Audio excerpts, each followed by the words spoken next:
وبركاته.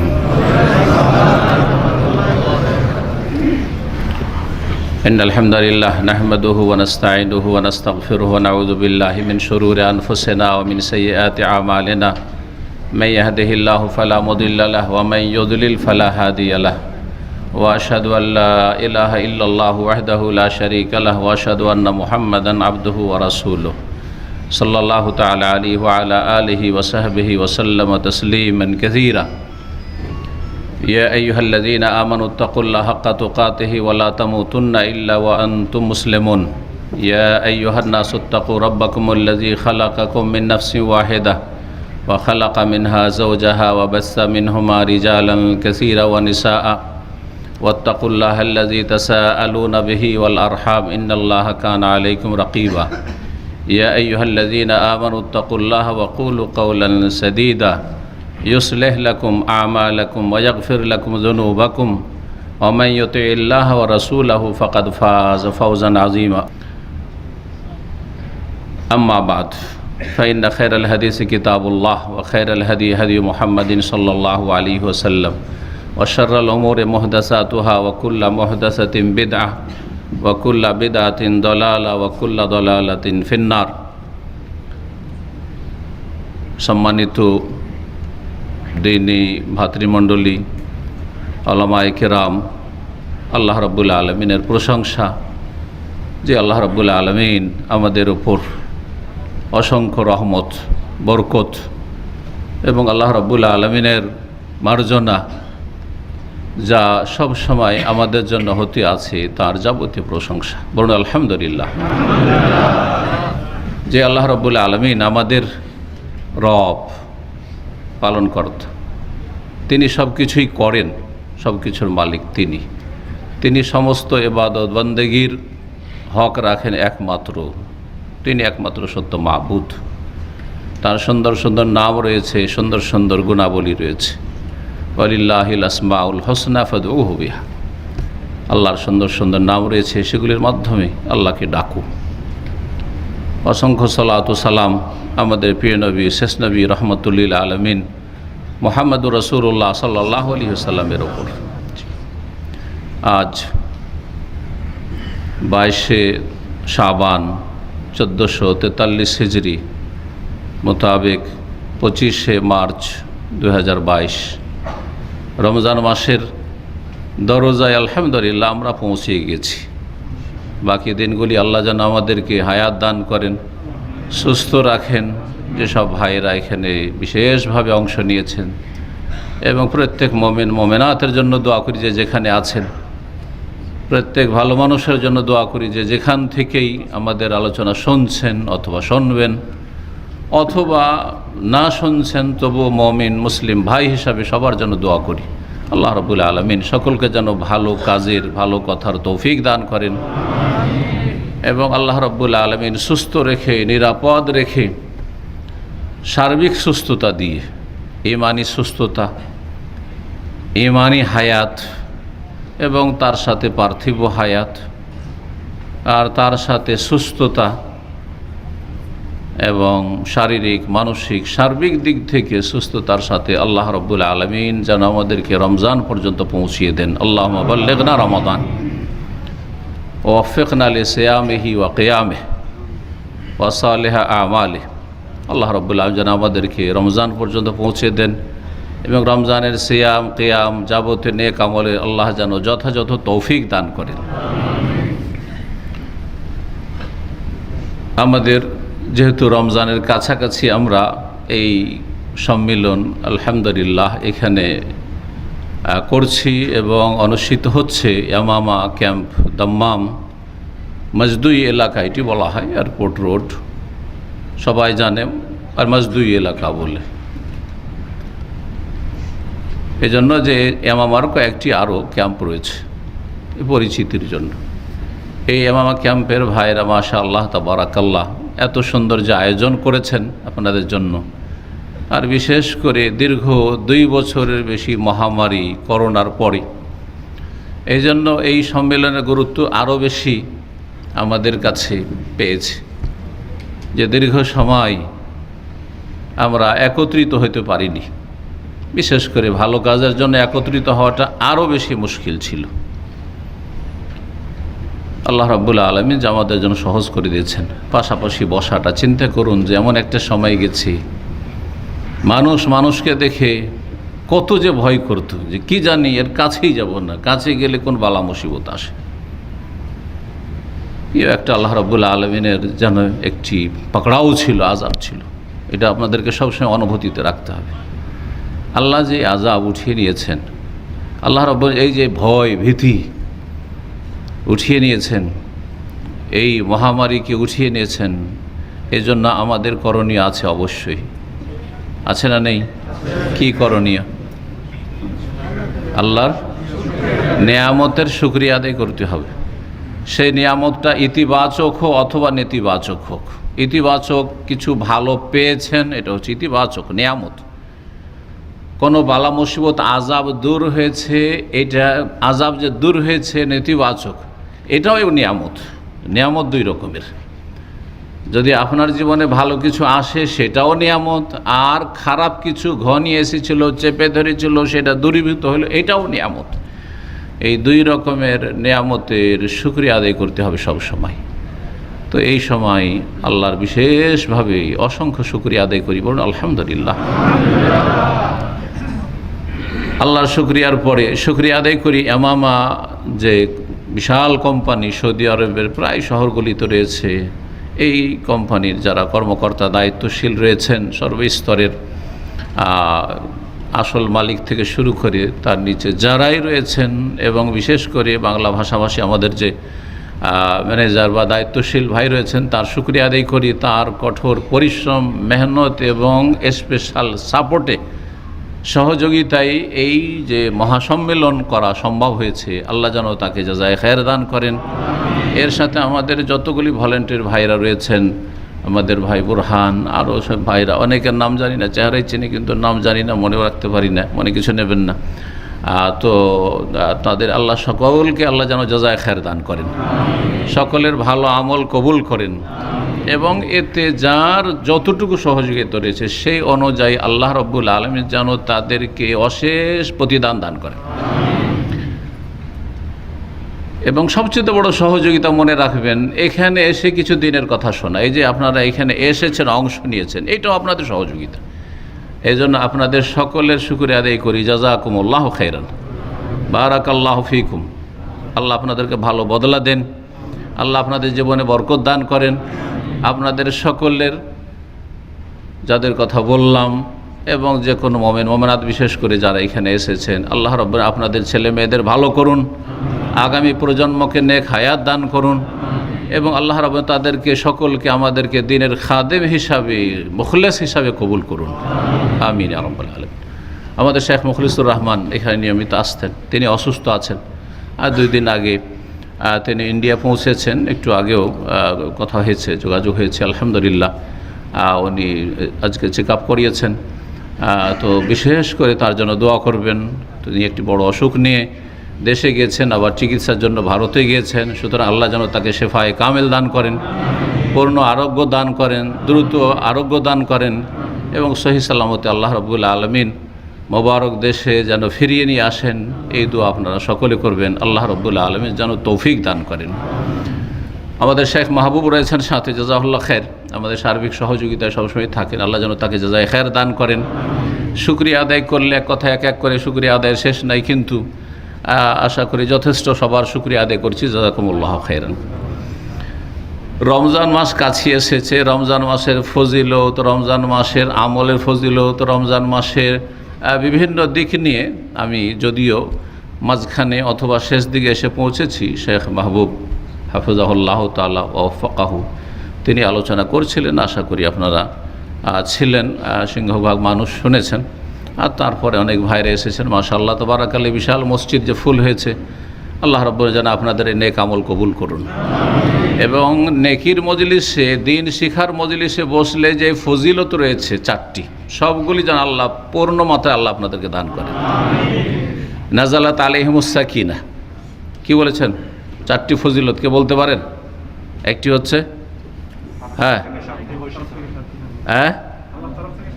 শান্তি, নাজালাত আলাইহিmus সাকিনা, শান্তি নেমে আসে আল্লাহর পক্ষ থেকে। আর কি? হাফাতহুমুল মালায়েকা, অসংখ্য ফেরেশতা চারিদিক থেকে ঘিরে থাকেন, ঘিরে আছেন। জি, দ্বিতীয় ফজিলত। তৃতীয় ফজিলত, ওয়া গাশিয়াতহুমুর রাহমা, আল্লাহর রহমত সব দিক থেকে যারা দিনের মজলিসে হাজির হন তাদেরকে ঢেকে নেন। আল্লাহর রহমতে ঢেকে আছে আপনাদেরকে, আলহামদুলিল্লাহ। তিনটি ফজিলত হইল। 4 নম্বর, হ্যাঁ, ক্ষমা করার হাদিস আর এক এতে আছে যে আল্লাহ ক্ষমা করেন, যে তোমাদেরকে সাক্ষী রাখছি ফেরেশতা, তোমাদেরকে ক্ষমা করলাম। কিন্তু ওই হাদিসে 4 নম্বর আর একটি বিষয় আছে, কে বলতে পারেন? হ্যাঁ হ্যাঁ, আল্লাহর নৈকট্যশীল ফেরেশতাদের কাছে তাদের নেক আলোচনা আল্লাহ করেন, সুনাম করেন। ওয়াজাকারাহুমুল্লাহ ফি মান ইনদাহু, ওয়াজাকারাহুমুল্লাহ, আল্লাহ আপনাদের কথা আলোচনা করেন। আল্লাহর জিকিরে, দিনের কথা, আল্লাহর আলোচনা শোনার জন্য বা করার জন্য এসেছেন আপনারা। আপনাদের আলোচনা কোথায় হয়? আরশে আজিমের আশেপাশে যে মুকাররাবিন ফেরেশতা রয়েছেন, আল্লাহর নিকটবর্তী এবং সান্নিধ্য অর্জনকারী ফেরেশতাগণ রয়েছেন, সবচেয়ে নিকটবর্তী ফেরেশতারা রয়েছেন, তাদের সামনে আল্লাহ আলোচনা করেন আপনাদেরকে নিয়ে। বলুন আলহামদুলিল্লাহ।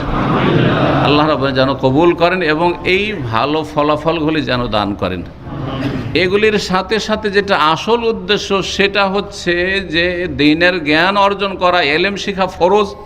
এই ফরজ আদায় করার আপনাদের আমাদের সকলকে তৌফিক দান করেন এবং আমাদের যে অজ্ঞতা হচ্ছে রোগ, জাহালত হচ্ছে রোগ, এই অজ্ঞতা দূর করার আল্লাহ যেন তৌফিক দান করেন। দ্বীন শিখা ফরজ, যেটাকে আজকাল মানুষ গরজ মনে করেন না, এই ফরজকে গরজ মনে করেন না। অথচ একটা অক্ষর আরবি এখনও আলিফ বা তাসা চেনেও না, পড়তেও পারবেন না, কিন্তু দুনিয়ার গরজে এখানে এসে ফি মাফি করে আরবি শিখেই ফেলেছেন, কারণ ওখানে দুনিয়ার গরজ আছে, ঠিক না? কিন্তু কোরআনে কারিমে তেলাওয়াতের তৌফিক হয় না। আল্লাহর কিতাব পড়তে পারেন না, রাসূল সাল্লাল্লাহু আলাইহি ওয়াসাল্লামের ভাষা পড়তে পারেন না, দুনিয়ার গরজে ভাঙা ভাষা শিখে নিয়েছেন। না, দিন শিখা ফরজ, সেটাকে গরজ করতে হবে।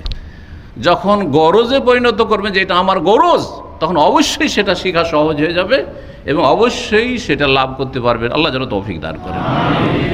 কত ভাগ্যবান চিন্তা করুন তো, যদি আপনি কোরআন কারীমটা তেলাওয়াত করতে পারেন, কমপক্ষে তেলাওয়াত করতে পারেন, অর্থ বুঝেন আর না বুঝেন, পরে চেষ্টা করবেন, সারা জীবন চেষ্টা করতে থাকবেন, কিন্তু কোরআন কারীম তেলাওয়াত করতে পারছেন। আর সামনে রমজান মাস আসছে, সারা বছর যদি বেশি কিছু নাও পারেন, রমজান মাসে যদি তেলাওয়াত করেন, কত নেকি আপনার, কত নেকি, যে নেকি থেকে বঞ্চিত এই জন্য যে কোরআন পড়তে পারেন না, তেলাওয়াত করতে পারেন না।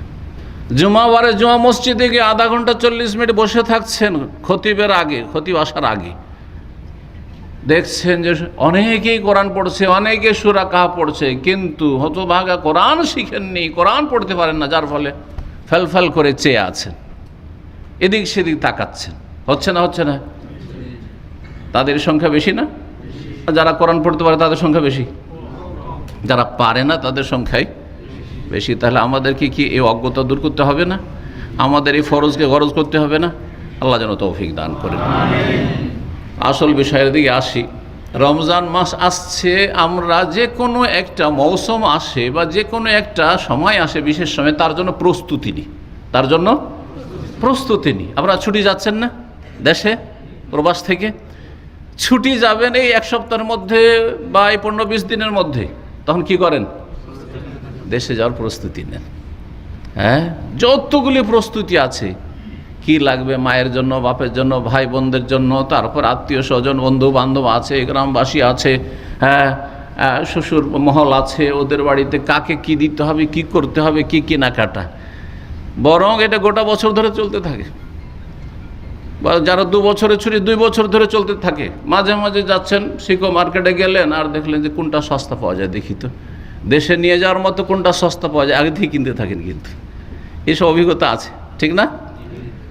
মদিনা ইউনিভার্সিটিতে দেখতাম, আমাদের মদিনা ইউনিভার্সিটির কিছু ছেলেরা, বন্ধু বান্ধব, এরা প্রথম বছর, আর তার আমাদের সিনিয়র আগে থেকে আছে। দেখি যে দেশ থেকে এসে নতুন এখন পৌঁছেছে, 9 মাস পরে ছুটি হবে, 3 মাস ছুটি আর 9 মাস পড়াশোনা। 9 মাস পরে ছুটি হবে, প্রথম দিন থেকে ওই মসজিদে নববীতে গিয়ে মাগরিব পর বেরিয়ে গেল। আর তারপরে দেখছি একটু করে কেনাকাটা করছে। বলছি এইসব কেন কিনছেন? কারণ এইসব অভিজ্ঞতা নেই, নতুন এসেছি। সিনিয়রদেরকে জিজ্ঞাসা করি এইসব কিনছেন কেন, এখানে কাজে লাগে? বলছেন না, দেশের জন্য। অথচ আরও 9 মাস পরে দেশে যাবে। এগুলোর নাম কি? প্রস্তুতি। দেশে যাওয়ার প্রস্তুতি 8-9 মাস আগে থেকে শুরু হয়ে গেছে, 6 মাস আগে থেকে শুরু হয়েছে। ডেইলি একটু একটু করে চলছে না? চলছে না? দুনিয়া কিন্তু করছেন। রমজান মাস আসছে, তার জন্য প্রস্তুতি নিতে হবে। এই আজকের আলোচ্য বিষয় হচ্ছে রমজান মাসের প্রস্তুতি। আল্লাহ যেন সত্যিকার অর্থে প্রস্তুতি নেওয়ার তৌফিক দান করেন। রমজান মাস আসলো আর যদি প্রস্তুতি না থাকে, রেডি না রমজান মাসের জন্য, কি করতে হবে কোনো কর্মসূচি নেই, কোনো প্ল্যান নেই, কোনো পরিকল্পনা, কিচ্ছু নেই, তাহলে ব্যর্থ। শেষ ফলাফল কি? 0। কিন্তু যদি পরিকল্পনা তৈরি করা আছে, প্ল্যানিং করা আছে, তাহলে অবশ্যই ওর একটা রেজাল্ট আছে। অবশ্যই তার কি আছে? রেজাল্ট আছে। আল্লাহ রাব্বুল যেন তৌফিক দান করেন। রমজান মাস সম্পর্কে নবী করিম সাল্লাল্লাহু আলাইহি সাল্লাম বলেছেন, জিবরাইল আলাইহিস সালাম সবচেয়ে শ্রেষ্ঠ ফেরেশতা, আর সবচেয়ে শ্রেষ্ঠ রাসূল মুহাম্মদ রাসূলুল্লাহ সাল্লাল্লাহু আলাইহি সাল্লাম। রাসূলুল্লাহ সাল্লাল্লাহু আলাইহি সাল্লাম, হাদিস সহিহ হাসান, রাসূলুল্লাহ সাল্লাল্লাহু আলাইহি সাল্লাম মেম্বারে সিঁড়িতে চড়ছেন, 3টি সিঁড়িতে, আর 3 বার আমিন আমিন আমিন বলেছেন। হাদিস শুনেছেন তাই না? সাহাবীরা অবাক হলেন যে এমন আমিন আমিন শুধু শুনলাম, কিন্তু আর কিছু শুনতে পেলাম না। আমিন মানে কি? কবুল করো। আমিন মানে ইস্তাজিব, কবুল করো, আল্লাহ কবুল করো। শুধু আল্লাহ কবুল করো, আল্লাহ কবুল করো, আল্লাহ কবুল করো। কি ব্যাপারটা কি? জিজ্ঞেস করলি, ইয়া রাসূলুল্লাহ, আপনি এমন একটা কিছু বললেন যে আমরা বুঝতে পারলাম না। তো রাসূলুল্লাহ 3টি বিষয় বলেছেন, তার একটি বিষয় আজকের সাথে সম্পর্কিত, রমজানের সাথে, সেটাই শুধু বলবো। সেটি হচ্ছে নবী করিম সাল্লাল্লাহু আলাইহি ওয়াসাল্লাম বললেন যে জিবরাইল আলাইহিস সালাম এক্ষুনি আমার কাছে এসেছিলেন, আর আসার পরে বললেন যে রাগিমা আনফু রাজুলিন, সেই লোকের নাক মাটিতে মিশে যাক, সেই লোকের নাক ধুলো ধূসরিত হোক, মাটিতে মিশে যাক, মানে তার সর্বনাশ হোক, সর্বনাশ হোক তার। যে দাখালা রমাদান, রমজান মাস আসলো, রমজান মাস আসলো, ফালাম ইউগফার লাহু, তার গুনাহ কি হলো না? মাফ হলো না। রমজান আসলো গেল, কিন্তু তার গুনাহ মাফ হলো না, গুনার বোঝা থেকেই গেল, গুনার বোঝা থেকেই গেল তার। ফাদাখালান নার, যেহেতু গুনাহ মাফ হলো না, তাহলে শেষ পরিণাম কি? দুনিয়া থেকে গেল, মরলো, শেষ পরিণাম ফাদাখালান নার, জাহান্নামে চলে গেল, জাহান্নামে চলে গেল। বলছেন ফাআবাদাহুল্লাহ, আল্লাহ যেন তাকে তার রহমত থেকে দূর করে দেন, তাকে তার রহমত থেকে দূর করে দেন। জিবরাইল আলাইহিস সালাম এই কথাগুলি বললেন। নাক মাটিতে মিশে যাক, সর্বনাশ হোক ওই ব্যক্তির, কে? দাখালা রমাদান, রমজান মাসে প্রবেশ করলো সেই ব্যক্তি, আর তারপরে তার গুনাহ মাফ হলো না। হ্যাঁ, ফাদাখাল্লান, যার ফলে সে জাহান্নামে চলে গেল। আল্লাহ তাকে দূর করে দিক, রহমত থেকে দূর করে দিক। বদদুয়া, কার বদদুয়া? জিবরাইল আলাইহিস সালামের, সবচেয়ে শ্রেষ্ঠ ফেরেশতার বদদুয়া। এবং সবচেয়ে শ্রেষ্ঠ রাসূল সাল্লাল্লাহু আলাইহি ওয়াসাল্লামকে জিবরাইল বলছেন, কুল আমিন, তুমি কি বলো? আমিন বলো হে মুহাম্মদ সাল্লাল্লাহু আলাইহি ওয়াসাল্লাম। ফাকুলতু আমিন, তখন আমি বললাম আমিন, আল্লাহ কবুল করো। তাহলে এই যে রমজান মাস আসছে, আমরা প্রতিটি ভাইকে, যারা এখানে আছেন অথবা যেখানে আছেন, সরাসরি এখন শুনছেন অথবা পরে শুনবেন, সবাইকে বলছি যে আপনি কোন দলে যেতে চাইছেন? দুটো দল কিন্তু। একটা দল যে রমজান মাস আসলো আর তাদের গুনাহ মাফ হয়ে গেল। গুনাহ কি হয়ে গেল? মাফ হয়ে গেল। গুনাহ যখন মাফ হয়ে গেল, জান্নাতে চলে গেল। জান্নাতে যখন চলে গেল, তো আল্লাহর দিদার হাসিল করলো, আল্লাহ থেকে দূরে হলো না, আল্লাহর সান্নিধ্য লাভ করলো, আল্লাহর দিদার হাসিল করলো, আল্লাহর সাথে সাক্ষাৎ হবে সেই জান্নাতে, সবচেয়ে বড় নিয়ামত হবে। এই একটা দল। আর এক দল হচ্ছে যাদের কথা এই হাদিসে বলা হয়েছে, এবং জিবরাইলও বদদুয়া দিয়েছেন আর রাসূলুল্লাহ বদদুয়া দিয়েছেন। আপনি কোন দলে শরীক হবেন? একটু হাত উঠান তো, কোন দলে যাবেন? জান্নাতি দলে যাবেন? হ্যাঁ, আল্লাহ যেন তৌফিক দান করেন, আল্লাহ যেন আপনাদের এই মোবারক হাতকে কবুল করেন। আলোচনার ভিতরে শুরুতে একটি প্রশ্ন করার ইচ্ছা ছিল, আসলে এখন প্রশ্ন করি। এখানে ইয়ামামা ক্যাম্পের বাইরে থেকে যেসব ভাইরা এসেছেন একটু হাত তুলেন তো। মাশাআল্লাহ, সামনের দিকে সব কিন্তু আস-সাবিকুন আস-সাবিকুন উলাইকাল মুকাররামুন, সব বাইরের। ইল্লা মাশাআল্লাহ আছে কিছু, কিন্তু ইল্লা মাশাআল্লাহ, ঠিক না? এটা জরিপ চালাইলাম আর কি, যদিও সংখ্যা মাশাআল্লাহ ভাইদের, এমামার ভাইদের বেশি আছে। এমামার ভাইদের একটা গুণ আছে যে তারা সবাই মাস্ক লাগিয়ে আছে, তারা সব মাস্ক লাগিয়ে আছে, এই বৈশিষ্ট্যটা ভালো আছে।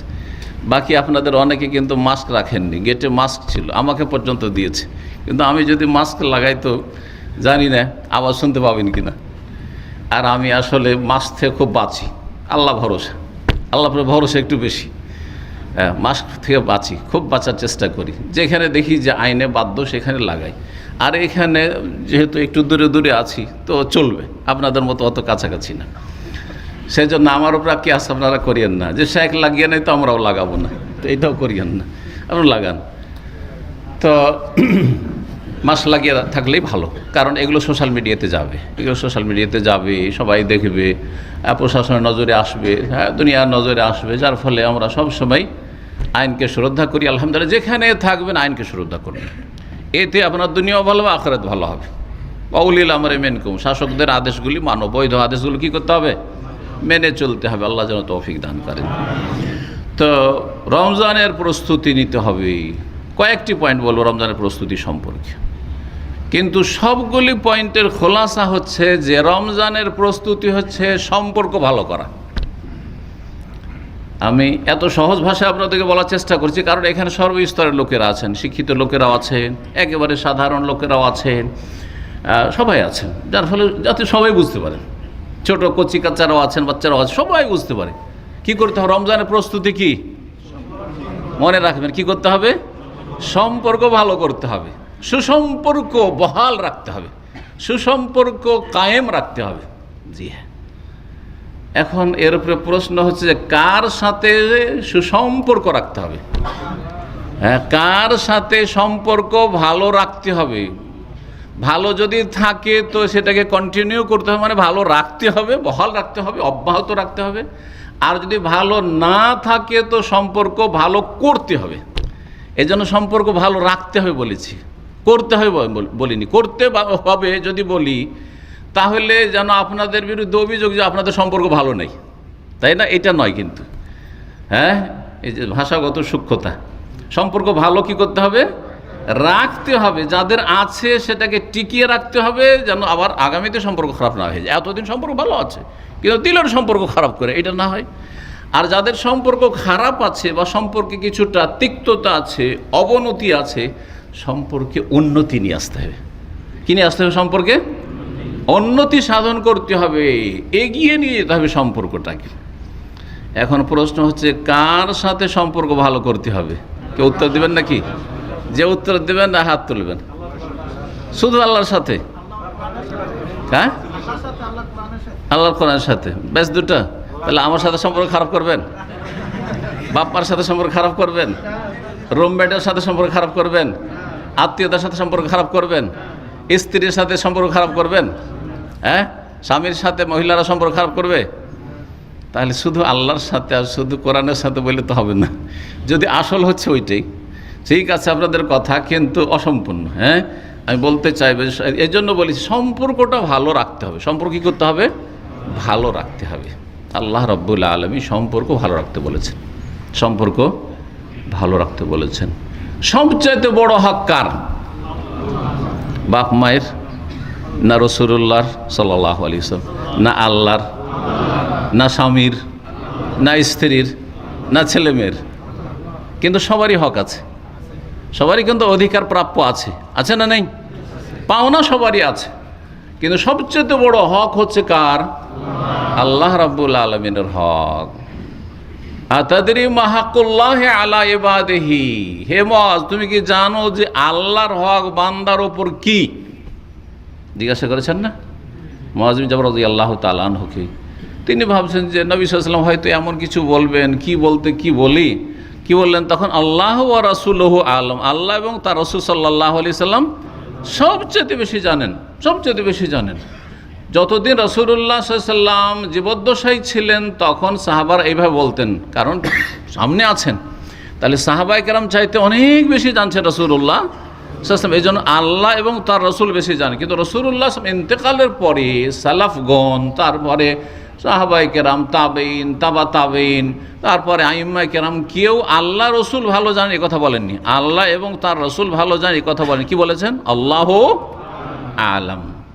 তাফসীরের কিতাব পড়বেন যারা মাদ্রাসায় পড়ে এসছেন বা পড়বেন, দেখবেন আলিফ লাম মিম সূরা বাকারা তাফসীর করতে গিয়ে বলছেন তাফসীরকারগণ কি বলছেন?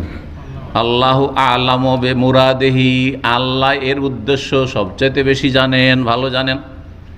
বলেন যে আল্লাহু ওয়া রাসূলুহু আ'লাম লিখেননি, কিন্তু কারণ রাসূল দুনিয়া থেকে চলে গেছেন সেই জন্য। তো এটি হচ্ছে তরিকা। তো আপনাকে যদি জিজ্ঞাসা করা হয় আর উত্তর না জানা থাকে, কি বলবেন? আল্লাহ রসুল বেশি জানেন না আল্লাহু আ'লাম বলবেন? আল্লাহ বেশি জানেন, আল্লাহ বেশি যে কথা বলবেন। তো কি বললেন? আল্লাহ এবং তার রাসূল বেশি ভালো জানেন। তখন নবী সাল্লাল্লাহু আলাইহি ওয়াসাল্লাম কি বললেন? হাক্কুল্লাহি আলা ইবাদিহি আন ইয়াবুদুহু ওয়া লা ইউশরিকু বিহি শাইআ, আল্লাহর হক হচ্ছে বান্দার ওপর যে একমাত্র তার ইবাদত করবে, তার সাথে কোনো কিছুকে শরীক করবে না, অংশীদার বানাবে না। তাওহীদ, এর নাম কি? তাওহীদ। আল্লাহর একত্ব প্রতিষ্ঠা করবে। আল্লাহ একত্ব প্রতিষ্ঠার সাথে তাওহীদের সাথে ইবাদতবন্দি করবে, অর্থাৎ একমাত্র আল্লাহর ইবাদত করবে, আর কারো ইবাদত করবে না বা কারো ইবাদতেও শরীক করবে না। আইয়াবুদুহু ওয়া লা ইউশরিকু বিহি শাইআ, দুটো দিক কিন্তু। এক আল্লাহর ইবাদত করবে আর তার সাথে কোনো কিছুকে শরীক করবে না। এই দুটো কথাই তো কালেমা লা ইলাহা ইল্লাল্লাহ আছে না? লা ইলাহা মানে কারো ইবাদত করবে না, ইল্লাল্লাহ মানে একমাত্র আল্লাহর ইবাদত করবে। এটাই হচ্ছে কালেমা তাইয়্যিবা। জি, কোরআনে কারীমে বহু আয়াতে আল্লাহ বলেছেন। তো প্রথম সম্পর্ক যে ভালো রাখবে বা ভালো করবে সেটা কার সাথে? আল্লাহর সাথে। এক নম্বরে আল্লাহর সাথে, রবের সাথে। কারণ সবচেয়ে বড় হক কার? আল্লাহ রাব্বুল আলামিনের। সুতরাং তার সাথে হকটাকে ভালো করবেন। তার সাথে হক, তার যে হক সেটা যথাযথ আদায় করার মাধ্যমে রব্বুল আলামিনের সাথে সম্পর্কটা ভালো রাখবেন। যাদের সম্পর্ক ভালো আছে কন্টিনিউ আজীবন ভালো রাখবেন। এই যে সারা জীবন ভালো রাখতে হবে এই কথা আল্লাহ বলেছেন, ওয়াবুদ রাব্বাকা হাত্তা ইয়াতিয়াকাল ইয়াকিন। সূরা হিজরের শেষ আয়াত আল্লাহ কি বলছেন? হ্যাঁ, ওয়াবুদ রাব্বাকা, তোমার রবের ইবাদত করো ইয়াকিন আসা পর্যন্ত, ইয়াকিন আসা পর্যন্ত, অর্থাৎ মৃত্যু পর্যন্ত আজীবন আল্লাহর ইবাদতবন্দি করতে থাকো। তো আল্লাহ রাব্বুল আলামিনের ইবাদত বন্দেগীর মাধ্যমে আল্লাহর সাথে সম্পর্কটা ভালো করতে হবে। আল্লাহর সাথে সম্পর্ক ভালো করতে হলে কি করতে হবে? এক নম্বরে শিরক মুক্ত তাওহীদ কায়েম করতে হবে। শিরক মুক্ত তাওহীদ কায়েম করতে হবে। সুতরাং আপনাদের আকীদায়, ইবাদতে, আমলে যদি এ কথা থাকে যে আল্লাহ ছাড়া কেউ দাতা, আল্লাহ ছাড়া কেউ রোগ ভালো করতে পারে, ছেলে মেয়ে দিতে পারে, মনের কামনা বাসনা পূরণ করতে পারে, শাহজালালে গেলে কিছু পাওয়া যায়, আট রশিদে গেলে কিছু পাওয়া যায়, খাজা বাবার দরবারে গেলে কিছু পাওয়া যায়, ওলি আউলিয়া গস কুতুবরা দিতে পারে, তাহলে আপনার আল্লাহর সাথে সম্পর্ক ছিন্ন। কার সাথে সম্পর্ক করেছেন? আল্লাহর সম্পর্কটা ওই মৃতদের সাথে করে ফেলেছেন। যেই সম্পর্কটা আল্লাহর সাথে হওয়া উচিত চলে সেটা কার সাথে হয়ে গেছে? গায়রুল্লাহর সাথে। আপনার সাথে অসহায়, আর আপনি তো বেঁচে আছেন, কথা বলতে পারছেন, চলতে পারছেন, ফিরতে পারছেন, গোসল করতে পারছেন। আর যার সাথে সম্পর্ক কায়েম করেছেন সে নিজে গোসল করতে পারেনি, মরার পরে তাকে গোসল দিতে হয়েছে। সে কাপড় পরতে পারেনি, তাকে কাফন পরাইতে হয়েছে। সে তার যে শোয়ার জায়গা কবর তাতে নামতে পারেনি, আপনাকে বললে তো নামতে পারবেন আপনি, তাই না? সে নামতে পারে, তাকে নামানো হয়েছে। সে খাটে নিজে শুইতে পারে, তাকে শোয়ানো হয়েছে, খাট থেকে নামানো হয়েছে। তারপরও তার কাছে চাইছেন যে সে রোগ ভালো করতে পারে। তার সম্পর্কে এরকম কুফরি বিশ্বাস, শিরকি বিশ্বাস যে রোগ ভালো করতে পারে, বালা মুসিবত দূর করতে পারে, তো এই দিতে পারে, তো সেই দিতে পারে। যখন ছেলে মেয়ে হচ্ছে না, 10 বছর হয়ে গেছে বিয়ে সাথে, তখন যাচ্ছেন দরগাহে। কি করে যাচ্ছেন আপনি? তার চাইতে বেশি তো আপনি দিতে পারেন। যাওয়ার ক্ষমতা হলে আপনি জীবিত, আপনি সহযোগিতা করতে পারবেন যদি ক্ষমতা থাকে আপনার। আপনার ক্ষমতা নেই, আমার ক্ষমতা নেই, জীবিত, তাহলে মৃতর কি ক্ষমতা আছে? আমওয়াতুন গায়রু আহিয়া, আল্লাহ বলছেন ওরা তো মারা গেছে, ওরা জীবিত না। ওমা ইয়াশউরুনা আইয়ানা ইউবাসুন, আরে জানেও না যে কখন উঠানো হবে, তাদের খবরই নেই যে কখন কিয়ামত হবে। ডাকছো এটাও জানে না। ওয়াহুম আন দুআইহিম গাফিলুন, আল্লাহ বলছে যে ও যে ডাকছো ইয়া গাউস ইয়া খাজা, সেটাও খবর রাখে না। সুতরাং আল্লাহর সাথে সম্পর্ক বহাল রাখলে কি করতে হবে? শিরক মুক্ত হইতে হবে, দুর্গা মুক্ত হইতে হবে, দরগা মুক্ত হইতে হবে। খালি আপনি দুর্গা ছাড়বেন, পুতুল পূজা প্রতিমা পূজা ছাড়বেন হিন্দুদের, আর আপনি এক শ্রেণীর মুসলিম যারা শিরককারী তাদের মাজার পূজা ছাড়বেন না, আল্লাহর সাথে সম্পর্ক নেই আপনার। আল্লাহর সাথে সম্পর্ক বহাল রাখুন।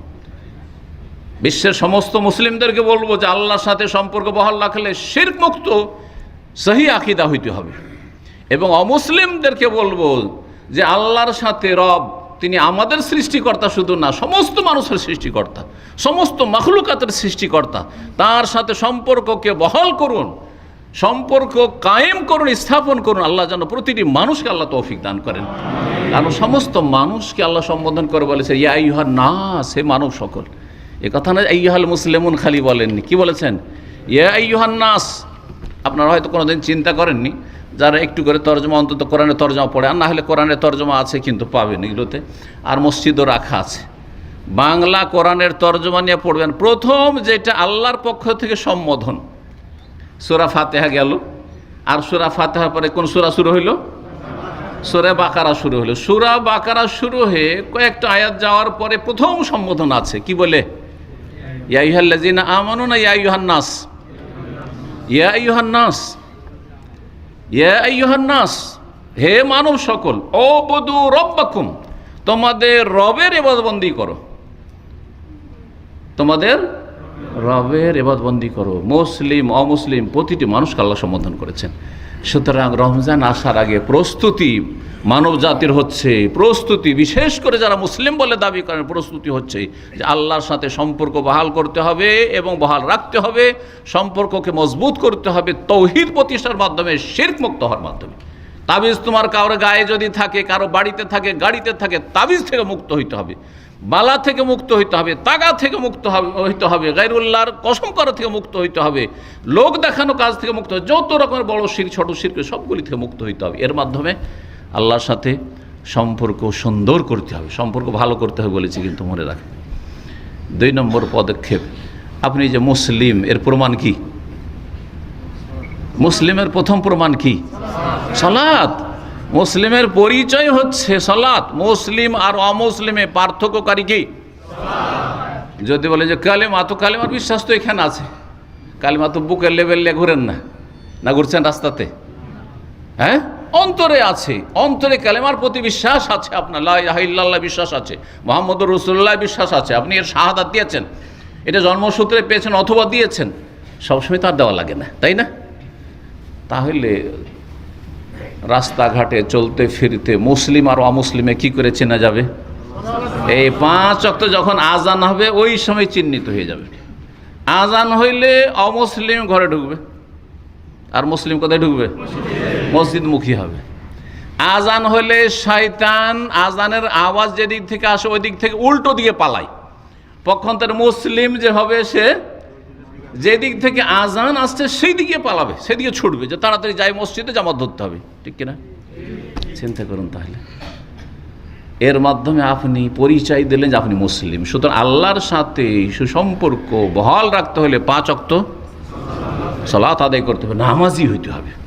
যেসব ভাইরা আধা নামাজি তাদেরকে আমি অনুরোধ করব, আমার গরজে না আপনাদের গরজে, আল্লাহর গরজে না বান্দার গরজে, আপনার গরজে।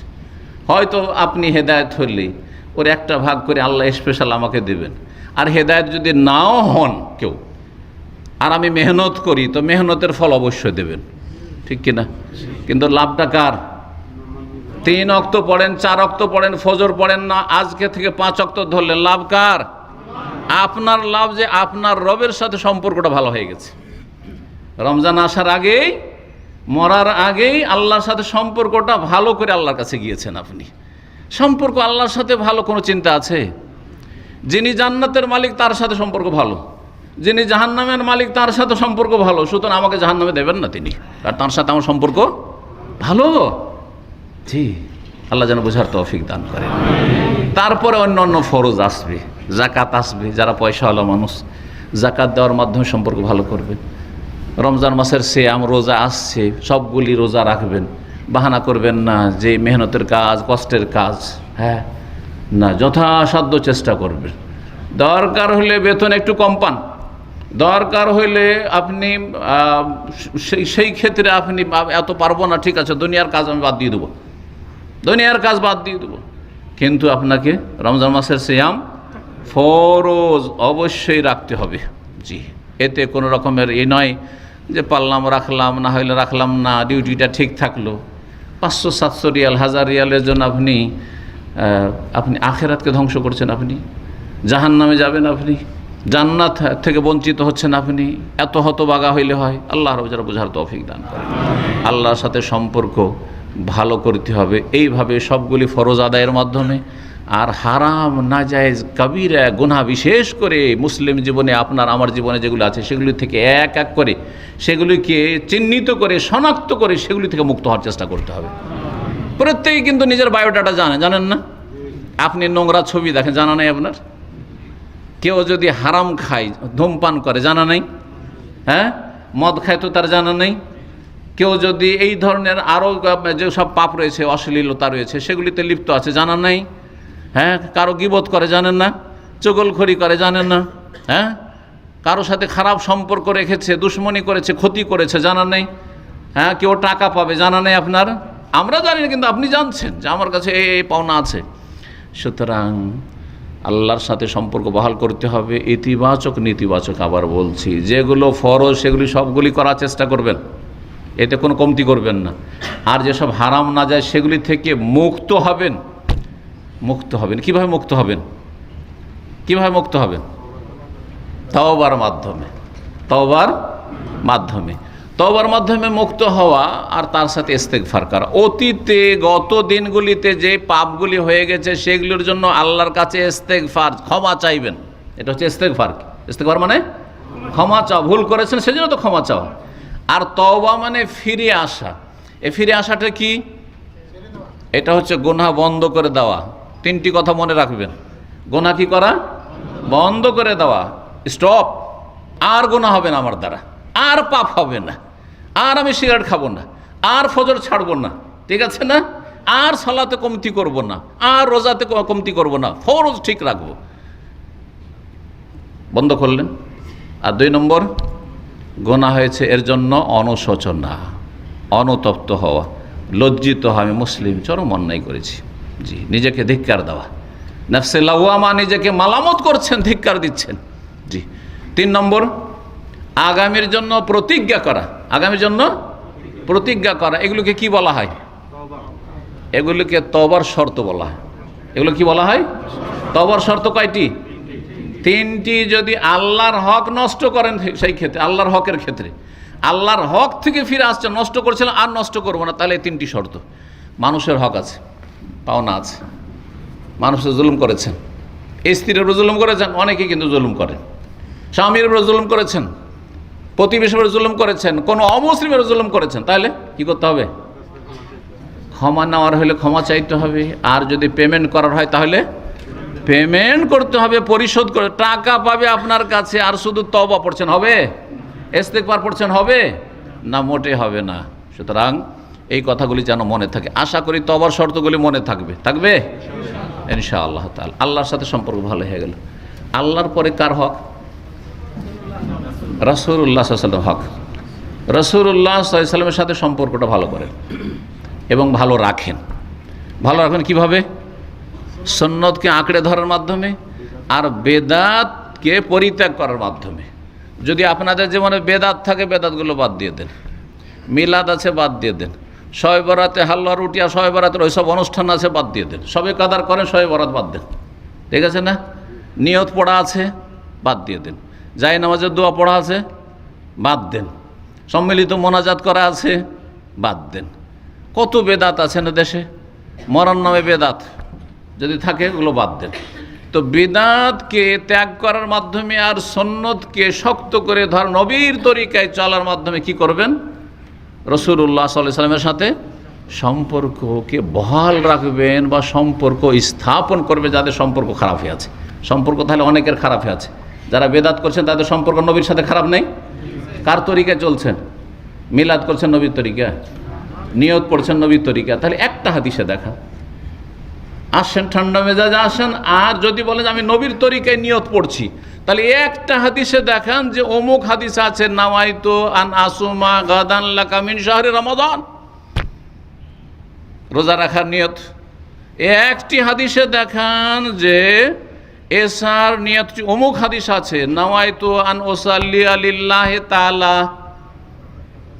আরবা রাকাতিন সালাত আল ইশায়ে মুতাওয়াজ্জিহা ইলাল কাবাতি শরীফাতে, আছে কোথাও? আছে? তো যদি না থাকে তাহলে নবীর তরিকা নাই। আর নবীর তরিকা হলে অবশ্যই হাদিসে থাকবে। নবীর তরিকা থাকলে হাদিসে থাকবে না? তাহলে ক্লিয়ার কথাবার্তা। যখন নেই তো বাদ দেন, আর নবীর তরিকাকে শক্ত করে ধরেন। নবীর তরিকা শিখতে হবে, জানতে হবে, মানতে হবে, আঁকড়ে ধরতে হবে, পালন করতে। আল্লাহ যেন তৌফিক দান করেন। নবী সাল্লাল্লাহু আলাইহি ওয়াসাল্লামের যদি সম্পর্ক ভালো হয়ে যায় জান্নাত পাবেন না পাবেন না? সহিহ বুখারীর হাদিস, কুল্লু উম্মতি ইয়াদখুলুনাল জান্নাহ ইল্লা মান আবা, আমার উম্মতের সবাই জান্নাতে যাবে একমাত্র যে অস্বীকার করবে। একমাত্র যে অস্বীকার করবে। সাহাবীরা বলছে ইয়া রাসূলুল্লাহ, এটা কেমন কথা হলো? কে আবার জান্নাত যেতে অস্বীকার করবে? যাবো না জান্নাতে। যে কিলা মান আবা ইয়া রাসূলুল্লাহ, কালা মান আতানি দাখালাল জান্নাহ, যে আমাকে মানলো সে জান্নাতে গেল। আর যে অমান আসানি, আমার নাফরমানি করলো, বিরুদ্ধাচরণ করলো, আমার বিরুদ্ধে চললো, উল্টো দিকে চললো, অন্য তরিকায় চললো, চিশতিয়া তরিকা, কথা বোঝা গেছে? নকশবন্দি তরিকা, অমোক তরিকা, নবীর তরিকা না অন্য তরিকার মুরিদ তারা, তাহলে ফাকাদ আবা, জান্নাতে যেতে কি করলো? অস্বীকার করলো। আশা করি বুঝতে পেরেছেন। তো আল্লাহর পরে কার সাথে সম্পর্ক ভালো করতে হবে? রাসূলুল্লাহ সাল্লাল্লাহু আলাইহি ওয়াসাল্লামের সাথে সম্পর্ক ভালো করতে। যদি রাসূলের সাথে সম্পর্ক ভালো করেন তো রাসূলুল্লাহ সাল্লাল্লাহু আলাইহি ওয়াসাল্লামের সাথে জান্নাতে যেতে পারবেন। রাসূলুল্লাহ সাল্লাল্লাহু আলাইহি ওয়াসাল্লামের শাফাআত পাবেন, সুপারিশ পাবেন। রাসূলুল্লাহ হওজে কাউসারের পানি পাবেন। পাবেন না পাবেন না? জি হ্যাঁ। 3 নম্বরে কার হক বলবেন? পিতামাতার। আল্লাহ রাব্বুল আলামিন কোরআনে কারীমের কয়েক আয়াতে আল্লাহর হকের পরেই বাপ মায়ের হকের কথা বলেছেন। তো নবীর হক কেন বলেননি? তো যদি কেউ প্রশ্ন করে তো 2 নম্বর তো আমরা নবীর হক বললাম, তো আল্লাহর পর নবীর হক কেন বললেন? বাপ মায়ের কথা কেন বলেছেন? এই জন্যই যে আল্লাহর হকের মধ্যেই নবীর হক শামিল আছে। কারণ নবীর হক আদায় করা ছাড়া আল্লাহর হক আদায় হয় না। নবী সাল্লাল্লাহু আলাইহি ওয়াসাল্লামের হক আদায় করা ছাড়া আল্লাহর হক আদায় হয় না। কেন? কারণ ইবাদতের 2টো দিক আছে। এক আল্লাহর ইবাদত করতে হবে, আর এক রসুলের তরিকা ইবাদত করতে, তাহলে সেটা ইবাদত হবে। নামাজ পড়ছেন কার জন্য? আল্লাহর জন্য, কিন্তু তরিকা নবীর না, কবুল হবে? রোজা রাখছেন রমজান মাসের, আল্লাহর জন্য রোজা রাখছি, কিন্তু নবীর তরিকায় নেই, কবুল হবে? এই জন্য আল্লাহর হকের মধ্যেই রাসূলুল্লাহ সাল্লাল্লাহু আলাইহি ওয়াসাল্লামের হক শামিল আছে, আলাদা করে বলার কোনো প্রয়োজন করে না। সূরা নিসাতে আল্লাহ রাব্বুল আলামিন ইরশাদ করেছেন, মান ইউতিইর রাসূল ফাকাদ আতা আল্লাহ, যে রাসূল সাল্লাল্লাহু আলাইহি ওয়াসাল্লামের আনুগত্য করলো, যে রাসূলুল্লাহ সাল্লাল্লাহু আলাইহি ওয়াসাল্লাম মানলো, সে আল্লাহকে মানলো। সে কি করলো? আল্লাহকেই মানলো। ভালো করে শুনুন। সুতরাং এখানে চলে এসছে আল্লাহ রাব্বুল আলামিন সূরা নিসার আয়াত নম্বর 36 বলছেন, ওয়াবুদুল্লাহ ওয়ালা তুশরিকু বিহি শাইআ ওয়া বিল ওয়ালিদাইনি ইহসানা, এক আল্লাহর ইবাদত করো, তার সাথে কাউকে কোনো কিছুকে শরীক করিও না, এবং তারপরেই পিতামাতার সাথে সদাচরণ করো, ভালো আচরণ করো। আল্লাহ বলছেন সূরা বনী ইসরাঈলে, ওয়া কাযা রাব্বুকা আল্লা তা'বুদু ইল্লা ইয়াহু ওয়া বিল ওয়ালিদাইনি ইহসানা, আল্লাহর ইবাদত করো একমাত্র, তারপরে পিতামাতার সাথে ইহসান করো, সদ্ব্যবহার করো। জি, সুতরাং আমাদের যে বললাম যে রমজানের পরিস্থিতিতে কি করতে হবে?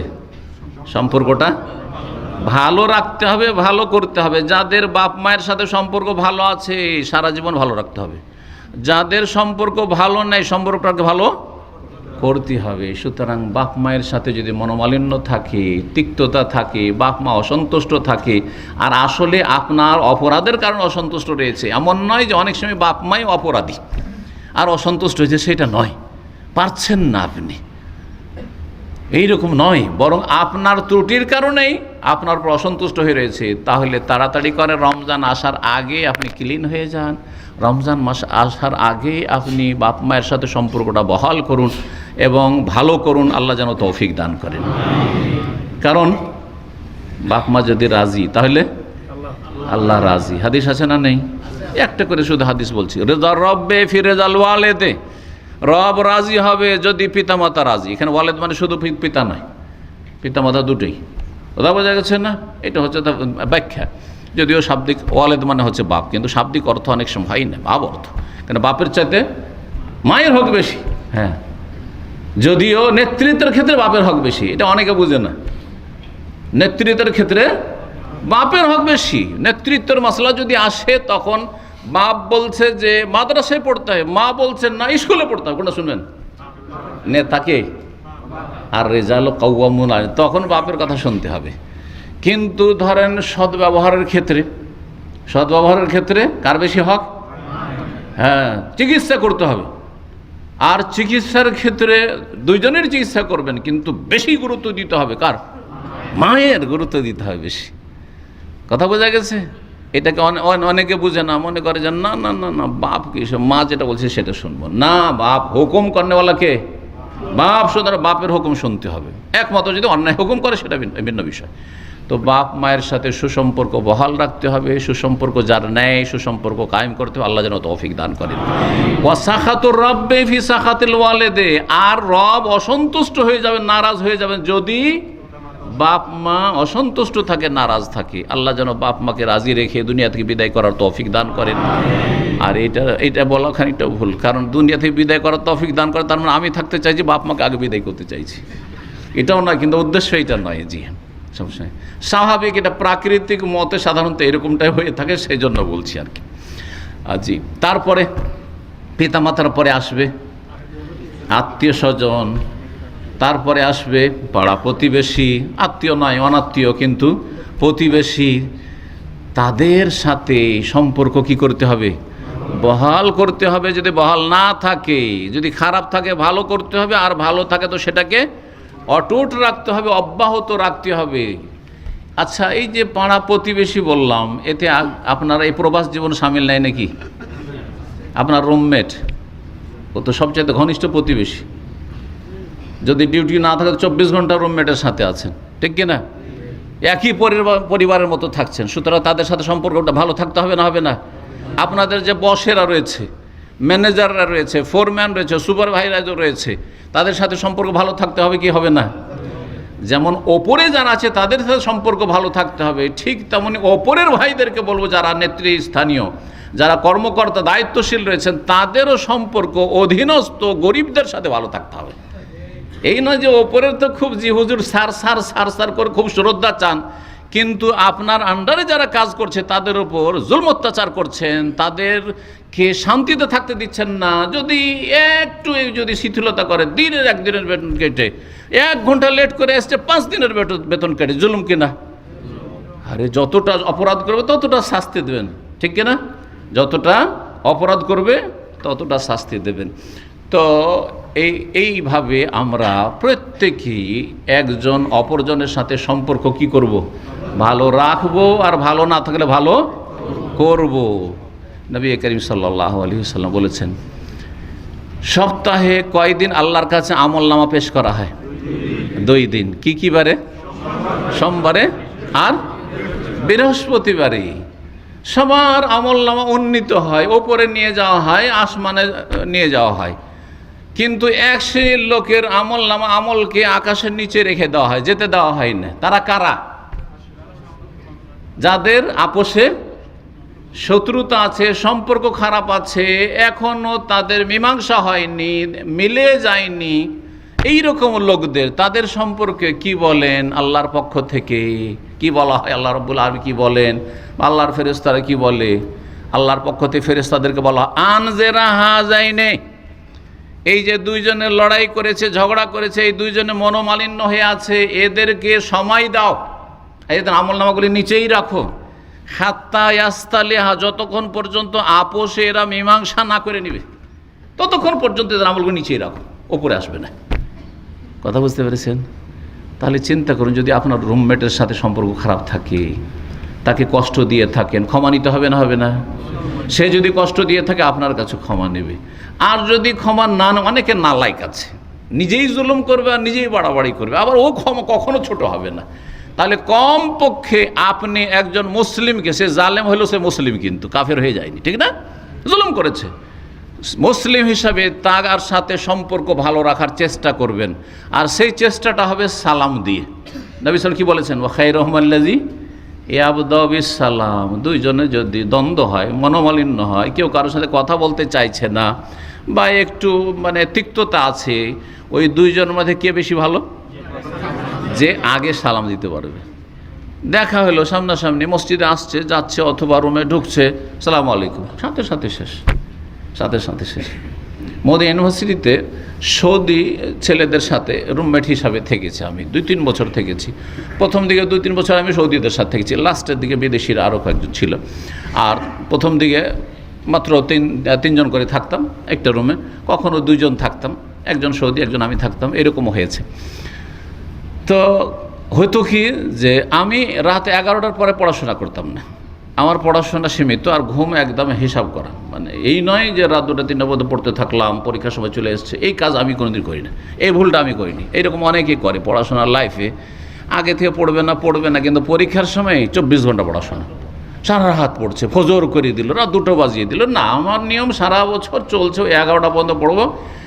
এই ক্ষেত্রে যখন একাধিক লোক এক রুমে থাকি, তখন একটা ইত্তেফাকে আসতে হবে, এটা সমঝোতায় আসতে হবে। সেটা কি যে ভাই 11টাতে লাইট বন্ধ করে দেবো, তোমার যদি পড়ার লাগে তুমি বাইরে চলে যাবে বা হলে চলে যাবে, মসজিদে লাইট জ্বলছে অথবা বিভিন্ন জায়গায় লাইট জ্বলছে, সেগুলিতে গিয়ে পড়াশোনা করবে। কিন্তু এখানে রুম রাত 11টায় যে কোনো ব্যক্তির অধিকার আছে কি করার?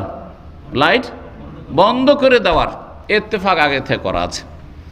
তারপরও কিছু লোক আচ্ছা চলি 15 মিনিট 20 মিনিট দেখি আর একটু পড়ে নিই, চলতে আছে, 11:30 বেজে যাচ্ছে, তখন আর জিজ্ঞাসা করি নয়, বন্ধ করে দিলাম।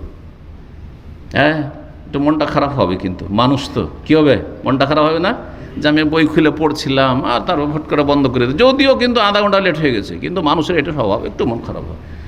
এ মন খারাপ হলে সাথে সাথে দেখতাম সুবহানাল্লাহ, শুধু আমি না, আমার চেয়ে ভালো ভালো আখলাকের দিক দিয়ে ছেলে আছে, এসে একটু পরে ওর মনটা খারাপ হয়েছে, কিন্তু সাথে সাথে রুম থেকে উজু করে আসলে, আসার পরে বলছে সালাম আলাইকুম, শেষ, সালাম আলাইকুম, তারপরে সব শেষ, ব্যাস ফের স্বাভাবিক হয়ে গেল। কথা বুঝতে পেরেছেন না? কারণ সালাম মানুষের মাঝে কি করে? মহাব্বত পয়দা করে, ভুল বুঝাবুঝি দূর করে। সেই জন্য সালাম দেওয়ার চেষ্টা। জালেম যদি জুলুমও করে রুমমেট, তারপরে কি করবেন? সালাম দেবেন। প্রতিবেশীদেরকে কখনো কষ্ট দেবেন না, উপকার করতে পারলে করবেন, না হলে কমপক্ষে আপনার অনিষ্ট থেকে, অপকার থেকে, ক্ষতি থেকে বাঁচিয়ে রাখবেন তাদের, আপনার দ্বারা যেন কোনো ক্ষতি তার না হয়। আমি আমার সাথে যারা থেকেছে, কলিগ থেকেছে এবং যাদের সাথে আমি উঠা বসা করেছি, তাদেরকে একটা কথা আমি আগে বলে দিই যে ভাই, আমার দ্বারা যদি আপনার উপকার নাও হয়, তো অন্তত এটা নিশ্চিত যে আমি আপনার ক্ষতি করব না, আমার দ্বারা কোনো ক্ষতি হবে না, এটা আমার অভ্যাস নেই। আপনার ত্রুটি থাকলে আপনার রব আপনার হিসাব নেবে, আপনার যদি কোনো দোষ ত্রুটি থাকে আল্লাহ 2-4 দিন ছাড়বেন, তারপর আল্লাহ ধরবেন, কিন্তু আমি আপনার ক্ষতি করব কাউকে বললে, হ্যাঁ, এটা আমার স্বভাব না, এটা ছোট কাজ মনে করি, আমি এই কাজ করি না। বাকি কথা হলো যে আপনার উপকার হয়তো নাও হইতে পারে আমার দ্বারা, কিন্তু ক্ষতি হবে না আমার দ্বারা, আলহামদুলিল্লাহ। দিলটা সাফ আছে, অন্তরটা কি আছে? সাফ আছে, আমি কারো ক্ষতি করিনি। জি, আল্লাহ যেন তৌফিক দান করেন। প্রতিবেশীর এত বেশি হক রয়েছে, এত বেশি হক রয়েছে যে নবী করিম সাল্লাল্লাহু আলাইহি ওয়াসাল্লাম বলেছেন যে মা জালা জিবরিল ইউসিনি বিল জার, যখনই জিবরাইল আসে আমাকে শুধু প্রতিবেশীর কথা বলে, প্রতিবেশীর খেয়াল রাখেন। রাসূলকে বলছেন সাল্লাল্লাহু আলাইহি ওয়াসাল্লাম, ইউসিনি বিল জার, প্রতিবেশীর খেয়াল রাখেন, প্রতিবেশীর খেয়াল রাখেন। হাত্তা জানান্তু আন্নাহু সাইওয়ারিসু, মনে হলো যে প্রতিবেশীকে আমার ধন সম্পদে ভাগীদার বানিয়ে দেবে, অংশীদার বানিয়ে দেবে। কথা বুঝতে পেরেছেন? এত গুরুত্ব দিত। তার আগে একটি কথা বলে শেষ করে দেবো, কারণ আমার সময় বেলায় হয়ে গেছে, 1 ঘন্টা কাছে আসছে। একেবারে কাছের সম্পর্ক আর দূরের দিকে যা, যে কোনো মানুষের সাথে সম্পর্ক কি করতে হবে? ভালো করতে। এর মাধ্যমে রমজানের প্রস্তুতি, এর মাধ্যমে কি? রমজানের প্রস্তুতি কিন্তু ঘর থেকে শুরু করি। যদি স্ত্রীর ওপর জুলম হয়ে থাকে, আপনি অহংকার নিয়ে আসবেন অন্তরে যে আমি স্ত্রীর কাছে কি করে মাফ চাইব। মাফ চাইবেন, ক্ষমা চাইবেন, আপনি কিছু হাদিয়া গিফট দিয়ে রাজি করে দেবেন আপনি। কারণ নবী করিম সাল্লাল্লাহু আলাইহি ওয়াসাল্লাম বলেছেন আল্লাহর এতে সন্তুষ্টি পাবেন এবং নবী সাল্লাল্লাহু আলাইহি ওয়াসাল্লামের হুকুম পালন হবে। ইস্তাউসু বিন-নিসায়ে খায়রান, তোমরা নারীদের ক্ষেত্রে আমার থেকে ভালো উপদেশ নাও। নারীদের ক্ষেত্রে, স্ত্রীদের ক্ষেত্রে আমার থেকে কি নাও? ভালো নসিহত উপদেশ নাও, যে আমি তাদের সাথে সদাচরণ করতে বলছি, ভালো ব্যবহার করতে বলছি, আচার আচরণ করতে বলছি। নবী সাল্লাল্লাহু আলাইহি ওয়াসাল্লাম আরও বলেছেন সবচেয়ে ভালো মানুষ কে? খায়রুকুম খায়রুকুম লি আহলি, যে স্ত্রীর কাছে ভালো মানুষ, স্ত্রীর কাছে যে ভালো মানুষ। ওয়া আনা খায়রুকুম লি আহলি, আমি আমার স্ত্রীর কাছে ভালো মানুষ। সেই জন্য স্ত্রী আপনাকে যদি খারাপ বলে তার মানে আপনি খারাপ মানুষ। একমাত্র খারাপ স্ত্রী হয় সেটা আলাদা কথা, কিন্তু যদি মোটামুটি ভালো স্ত্রী হয় তাহলে স্বামীকে সবচেয়ে বেশি ভালোবাসে। সুতরাং স্ত্রীর যেন জুলুম না হয়। এইরকমই বোনদেরকে বলবো, যদিও এখানে নেই তারা, কিন্তু আমার কথা শুনবে, যাদের সম্পর্ক স্বামীর সাথে খারাপ, স্বামীকে কষ্ট দিয়ে থাকে, সম্পর্ক ভালো করুন। কি করুন? রমজান মাস আসার আগে সম্পর্ক ভালো করুন। আল্লাহ রাব্বুল আলামিন যেন তৌফিক দান করেন। আল্লাহর সাথে সম্পর্ক ভালো করুন, তারপরে রসুলের সম্পর্ক ভালো করুন সাল্লাল্লাহু আলাইহি ওয়াসাল্লাম। বাপ মায়ের সাথে সম্পর্ক ভালো করুন, স্ত্রী স্বামীর সাথে সম্পর্ক ভালো করুন, হ্যাঁ, স্বামী স্ত্রীর মাঝে, পাড়া প্রতিবেশী আত্মীয় স্বজনদের সাথে সম্পর্ক ভালো করুন। যেই সমাজে বাস করছেন মুসলিম অমুসলিম, তাদের সাথে সম্পর্ক যদি খারাপ থাকে ভালো করুন, আর ভালো থাকলে ভালো রাখুন, আজীবন ভালো রাখুন। আল্লাহ যেন তৌফিক দান করেন। এখানে আজকের আলোচনা শেষ করছি। আল্লাহ রাব্বুল আলামিন যেন কথাগুলি কবুল করেন এবং কথাগুলি আপনাদের অন্তরে আল্লাহ যেন নামিয়ে দেন এবং আমাদের প্রত্যেককে আপন আপন জায়গা থেকে সার্বিক জীবনে সংশোধন করার জন্য তৌফিক দান করেন এবং আল্লাহ রাব্বুল আলামিন আমাদের নেক আমল কবুল করেন। রমজান মাসকে আল্লাহ কবুল করেন এবং রমজান মাসে আমাদেরকে আল্লাহ কবুল করে নেন জান্নাতি হিসাবে। জাহান্নামের আযাব থেকে আল্লাহ যেন আমাদেরকে মুক্তি দান করেন। রব্বানা আতিনা ফিদ দুনিয়া হাসানা ওয়া ফিল আখিরাতি হাসানা ওয়া কিনা আযাবান্নার। যেসব ভাই বোনেরা অসুস্থ রয়েছেন, মুসলিম ভাই বোন, আল্লাহ তাদেরকে যেন সুস্থ করে দেন। যাদের ছেলে মেয়েরা অসুস্থ রয়েছে, বালা মুসিবতে রয়েছে, আল্লাহ তাদেরকে সুস্থ যেন করে দেন।